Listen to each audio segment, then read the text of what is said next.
नमस्कार এই মুহূৰ্তত জনাইছো অসমৰ প্ৰত্যেকগৰাকী জনসাধাৰণৰ বাবে কেইবাটা গুৰুত্বপূৰ্ণ খবৰ।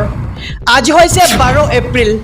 আজিৰ দিনটোতে অসমৰ লগতে ভাৰতবৰ্ষৰ বিভিন্ন প্ৰান্তৰ পৰা কেইবাটা গুৰুত্বপূৰ্ণ খবৰ যুগুত কৰা হৈছে। এই মুহূৰ্তত জনাইছো আজিৰ প্ৰথমটো খবৰেই ৰাজ্যবাসীৰ বাবে এটা ডাঙৰ খবৰ। অসমলৈ আহি আছে ৰাহুল গান্ধী। 17 এপ্ৰিলত যোৰহাট ডিব্ৰুগড়ত ৰাহুলৰ প্ৰচাৰ সভা। কেইবাটাও গেৰেণ্টি লৈ চলাব নিৰ্বাচনী প্ৰচাৰ। গৌৰৱ গগৈ লুৰিণজ্যোতি গগৈৰ সৈতে প্ৰচাৰ চলাব ৰাহুল গান্ধীয়ে। পুৱা 11 বজাত গৌৰৱ গগৈৰ হৈ জনসভা সম্বোধন ৰাহুলৰ আৰু দুপৰীয়া 1 বজাত লুৰিণজ্যোতি গগৈৰ হৈ প্ৰচাৰ চলাব ৰাহুল গান্ধীয়ে। দুদিনীয়া কাৰ্যসূচীৰে আজি অসমলৈ আহিব জয়ৰাম ৰামেশ আৰু যোৰহাট গুৱাহাটীত সংবাদ মাধ্যমক সম্বোধন কৰিব জয়ৰাম ৰামেশে। আৰু অসমলৈ আহি আছে কংগ্ৰেছৰ যুৱৰাজ ৰাহুল গান্ধী। 17 এপ্ৰিলত যোৰহাট ডিব্ৰুগড়ত ৰাহুলৰ প্ৰচাৰ সভা। কেইবাটাও গেৰেণ্টি লৈ চলাব নিৰ্বাচনী প্ৰচাৰ। গৌৰৱ গগৈ লুৰিণজ্যোতি গগৈৰ হৈ প্ৰচাৰ চলাব ৰাহুল গান্ধীয়ে। অৰুণোদয় লাভ নকৰা সকলক লৈ মুখ্যমন্ত্ৰীৰ নতুন সিদ্ধান্ত।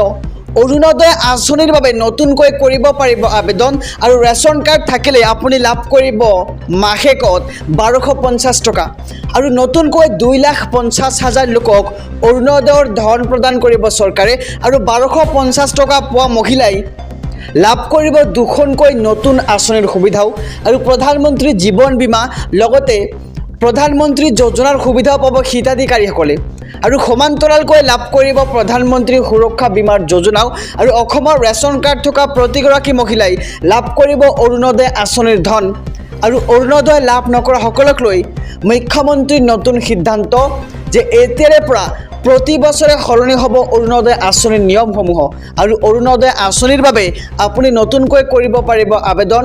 ৰেচন কাৰ্ড থাকিলে আপুনি লাভ কৰিব 1250 টকা মাহেকত। এই মুহূৰ্তত জনাইছোঁ আজিৰ 3 নম্বৰ খবৰটো। বহাগ বিহুৰ পূৰ্বে ৰাজ্যৰ লাখ লাখ চৰকাৰী কৰ্মচাৰীলৈ ডাঙৰ খবৰ। পেঞ্চনাৰসকলৰ বাবেও ভাল খবৰ দিলে এইবাৰ চৰকাৰে। চৰকাৰী কৰ্মচাৰীৰ মৰগীয়া ভাত্তা বৃদ্ধি কৰিলে 4%। এই ভাত্তা বৃদ্ধিৰ লগে লগে উপকৃত হ'ব পেঞ্চনাৰসকল আৰু 4 লাখ ৰাজ্যিক কৰ্মচাৰী আৰু 3.5 লাখ পেঞ্চনাৰ উপকৃত হ'ব আৰু এই বৃদ্ধিৰ সৈতে কৰ্মচাৰীসকলৰ মৰগীয়া ভাত্তা বৃদ্ধি হ'ল 50%।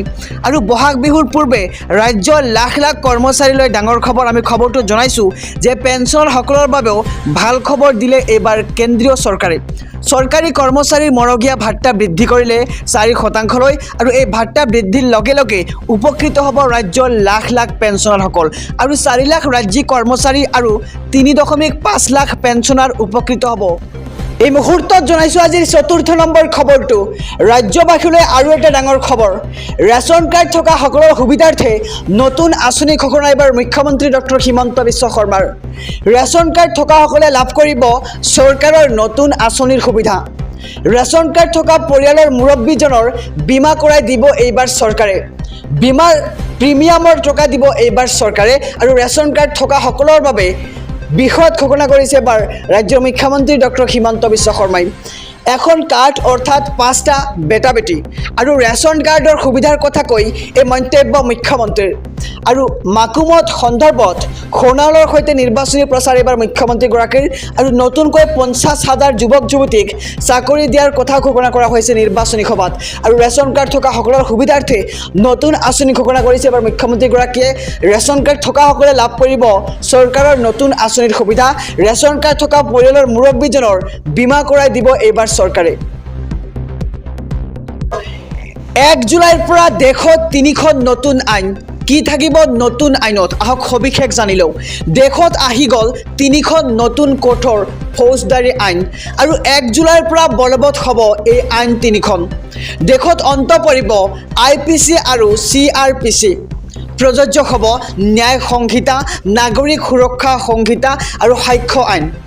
নতুন আইন অনুসৰি গণহত্যাত জড়িত অপৰাধীক দিয়া হ'ব ফাঁচী আৰু কিশোৰী ধৰ্ষণত জড়িত অপৰাধীক যাৱজ্জীৱন কাৰাদণ্ড দিয়া হ'ব আৰু দলবদ্ধ ধৰ্ষণত থাকিব মৃত্যুদণ্ডৰ শাস্তি আৰু আৰক্ষীয়ে দিব লাগিব গ্ৰেপ্তাৰ কৰাৰ তথ্য আৰু গ্ৰেপ্তাৰ কৰিলে পৰিয়ালক তথ্য দিব লাগিব আৰক্ষীয়ে। সন্ত্ৰাসবাদক লৈও দেশত বলবৎ হ'ব কঠোৰ আইন আৰু মানৱ অধিকাৰৰ নামত সন্ত্ৰাসবাদীক দিব নোৱাৰিব নিৰাপত্তা। আৰু নতুন আইন মৰ্মে ৰাজদ্ৰোহৰ পৰিৱৰ্তে থাকিব দেশদ্ৰোহ আইন আৰু প্ৰযোজ্য নহ'ব হিট এণ্ড ৰাণত আৰোপ কৰা শাস্তি। আৰু সাময়িকভাৱে কেন্দ্ৰীয় চৰকাৰে স্থগিত ৰাখিলে 106 নম্বৰ ধাৰাটো।